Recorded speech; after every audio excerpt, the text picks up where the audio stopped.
러시아는 5월 9일 승리의 날 퍼레이드를 대규모로 취소하며 우크라이나의 대규모 공격 준비를 이유로 비난하고 있습니다. 동시에 푸틴 정권은 일주일 만에 두 번째로 승리의 날에 휴전이 이루어지지 않을 경우 키이우 중심부를 타격하겠다고 위협하고 있습니다. 전날 러시아 외무부는 우크라이나 주재 외교사절단과 국제기구 대표들에게 위협이 담긴 외교각서를 보내고 키이우에서 사람들을 긴급히 대피시킬 것을 촉구하기도 했습니다. 그러나 밝혀진 바에 따르면 블라디미르 푸틴은 5월 9일 우크라이나가 모스크바를 공격하도록 의도적으로 도발하고 있습니다. 왜냐하면 이것이 새로운 동원령, 탄압 강화, 그리고 우크라이나를 소련과 연관지어 비난할 수 있는 훌륭한 구실이 되기 때문입니다. 전술 핵무기 사용 의지를 과시하는 행보까지 포함한 추가적인 긴장 고조도 배제할 수 없습니다. 만약 크렘린이 정말로 휴전을 원했다면 러시아는 지금도 우크라이나 도시들을 폭격하고 있지 않을 것입니다. 블라디미르 푸틴도 이런 공격으로 인해 5월 9일을 앞두고 키이우가 더 자유롭게 대응할 여지를 주고 있다는 사실을 모를 리 없습니다. 하지만 어쩌면 그가 바로 그것을 생각하고 있을지도 모릅니다. 이제 우리는 이 가능성을 살펴보겠습니다. 제 이름은 알렉세이 패치입니다. 함께 이 주제를 이야기해 봅시다. 하지만 시작하기 전에 이 채널을 구독하고 좋아요를 눌러주시고 이 영상 아래 여러분의 댓글을 남겨주시길 부탁드립니다. 만약 이 유튜브 채널의 활동을 지원하고 싶으시다면 이 영상 설명에 있는 링크와 계좌 정보를 통해 후원하실 수 있습니다. 또는 화면에 보이는 QR코드를 이용하시거나 유튜브 플랫폼에서 후원 기능을 통해서도 지원하실 수 있습니다. 이번 에피소드가 여러분께 흥미롭고 유익하길 바라며 에피소드가 끝날 때 저희 유튜브 채널의 활동을 여러분의 후원으로 지원해 주시길 부탁드리겠습니다. 최근 소식부터 시작하겠습니다. 러시아의 여러 지역에서는 5월 9일 승리의 퍼레이드를 전면 취소하고 축하 행사에 추가적인 제한을 도입한다고 발표했습니다. 아스트라 프로젝트에서 공개한 정보에 따르면 최소 15개 러시아 연방 지역에서 행사를 완전히 취소하기로 결정했습니다.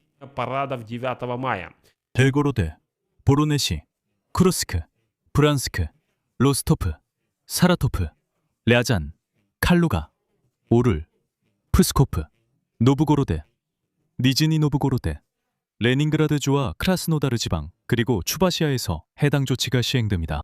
러시아 연방의 수도인 모스크바에서는 올해 퍼레이드가 군사장비 없이 진행되며 이런 일은 2007년 이후 처음입니다. 상트페테르부르크에서도 군사장비 공개를 하지 않기로 했습니다. 점령된 우크라이나 영토에서도 모든 군사 퍼레이드를 하지 않기로 했습니다.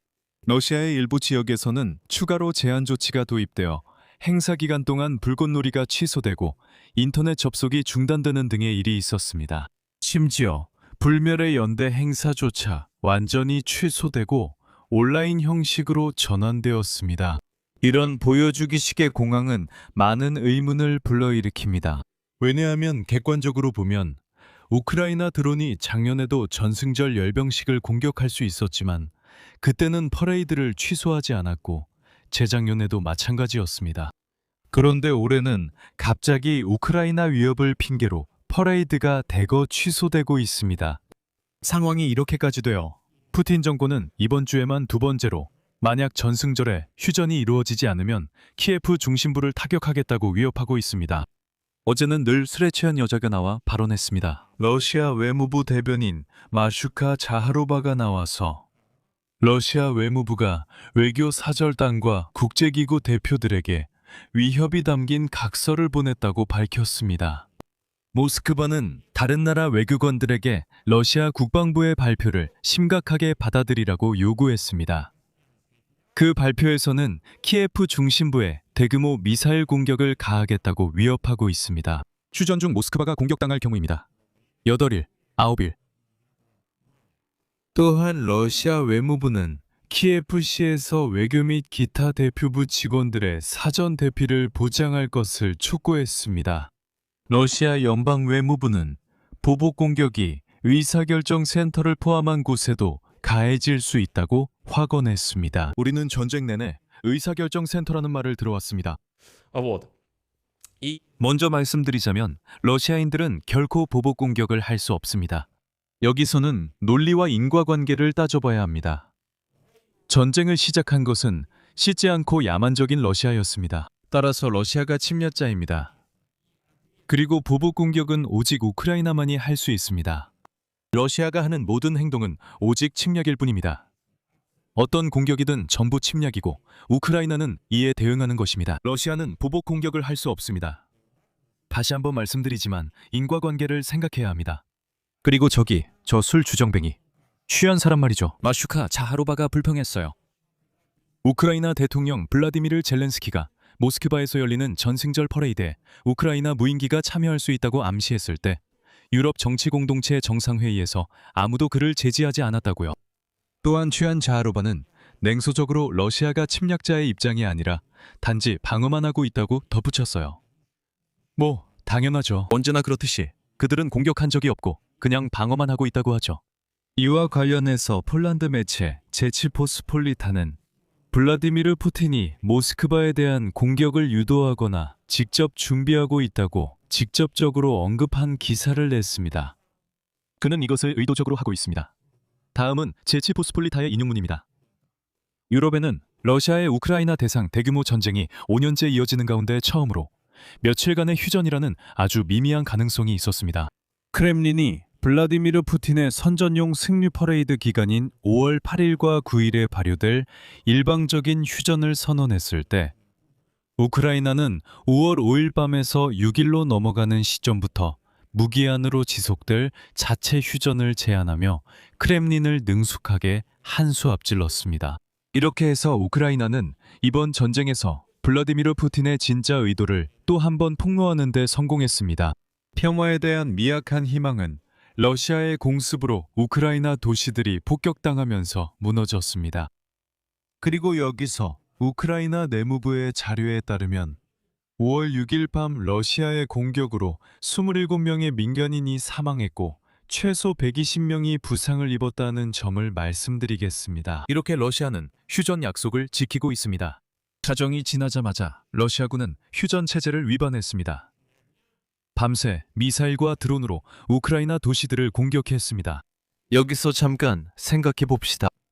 상식적으로 생각하면 블라디미르 푸틴은 적어도 일시적인 휴전에 관심이 있어야 합니다. 적어도 러시아 석유 산업과 최근 이미 우랄까지 도달한 우크라이나 드론에 큰 피해를 입은 연료 저장고와 터미널에 숨 돌릴 기회를 주기 위해서라도 말이죠. 숨을 돌리고 재건을 하고 수리를 하고 그런 시간을 벌기 위해서라도 말입니다. 게다가 논리적으로 그리고 상식적으로 생각해도 블라디미르 푸틴에게는 휴전이 유리합니다. 우크라이나가 그 휴전을 지키면 5월 9일의 소박한 퍼레이드라도 뜻밖의 일이 없이 확실히 진행될 수 있기 때문입니다. 상식적으로 생각하면 블라디미르 푸틴은 우크라이나가 러시아가 선언한 휴전을 지키도록 하기 위해 우크라이나가 선언한 이 휴전을 준수해야 했습니다. 하지만 그런데 블라디미르 푸틴은 마치 일부러 우크라이나를 보복하게 만들려는 듯이 휴전을 깨기로 결정했습니다. 여기서 제치포스폴리타 매체가 아주 중요한 질문을 던집니다. 다음은 인용문입니다. 아마도 10년 넘게 계속된 경제 상황 악화, 강화되는 탄압, 검열, 인터넷 차단 속에서 반복된 낡은 수사가 이제는 평범한 러시아인들에게 더 이상 설득력이 없어진 것일까요? 우크라이나와의 전쟁이 필요하다는 주장 말입니다. 크렘린은 상황을 악화시킬 구실이 필요할 수도 있습니다. 푸틴은 우크라이나 도시들을 공격함으로써 사실상 키이우 당국의 손을 풀어주고 있다는 사실을 무시할 수 없습니다. 키이우 당국은 바로 5월 9일에 아프게 보복할 수도 있습니다. 하지만 어쩌면 바로 그것이 크렘린의 독재자가 노리는 것일 수도 있습니다. 그런데 왜일까요? 본질은 블라디미르 푸틴이 퍼레이드 도중 우크라이나 드론의 공격을 자신의 측근들의 충성심을 시험하고 새로운 강제동원 물결을 시작하는 구실로 삼을 수 있다는 점입니다. 크렘린에게 이것은 또한 미국의 중재하에 진행되던 동결된 평화협상의 최종 파기를 우크라이나인들의 탓으로 돌릴 수 있는 훌륭한 기회가 될 것입니다. 그리고 어쩌면 전술 핵무기 시험까지도 감행할 수 있을 것입니다. 게다가 며칠 전 크렘린은 우크라이나의 키이우 중심부에 대한 대규모 공격을 위협하며 우크라이나 수도 주민들에게 도시를 떠나라고 촉구했습니다. 결국 블라디미르 푸틴은 모두를 겁주려고 하는 것입니다. 러시아 내 러시아인들, 우크라이나의 우크라이나인들, 그리고 유럽인들까지 말이죠. 왜냐하면 이제는 그를 대놓고 비웃고 그가 이 전쟁을 절대 이길 수 없다는 걸 모두가 알기 때문입니다. 끝입니다. 모두가 압니다. 푸틴에게 이 전쟁이 어떻게 끝날지는 분명합니다. 그래서 마지막에 저는 감히 추측해보건대 우크라이나에 대한 전면전이 시작된 지 5년이 지난 지금 푸틴은 분명히 교착 상태에서 벗어나기 위해 에스컬레이션을 기대하고 있습니다. 왜 그럴까요? 왜냐하면 푸틴은 전쟁이 끝난 후에 무엇을 해야 할지에 대한 최소한의 생각조차 없기 때문입니다. 왜냐하면 전쟁이 끝나면 러시아 내부에서라도 예를 들어 탄압을 조금이라도 완화하고 검열도 완화해야 하기 때문입니다. 이제는 인터넷과 모바일 통신을 차단하는 것을 더 이상 우크라이나 드론의 공격을 막기 위한 안전조치라고 변명할 수 없게 됩니다. 하지만 이런 모든 완화와 해제는 블라디미르 푸틴 정권 자체에 매우 위험한 일이 될 것입니다. 여기서 말을 줄이겠습니다. 여러분의 의견과 결론을 이 영상 아래 댓글로 남겨주세요. 그리고 이 유튜브 채널의 활동을 지원하고 싶으시다면 이 영상 설명에 있는 링크와 계좌 정보 또는 화면에 보이는 QR코드를 통해 후원이나 유료 멤버십 가입으로 참여하실 수 있습니다. 여러분의 모든 지원에 감사드립니다. 또한 제 텔레그램 채널 패치뉴스도 구독해주세요. 링크는 이 영상 설명에 있습니다. 오늘은 여기까지입니다. 건강 조심하세요. 모두 안녕. 참아.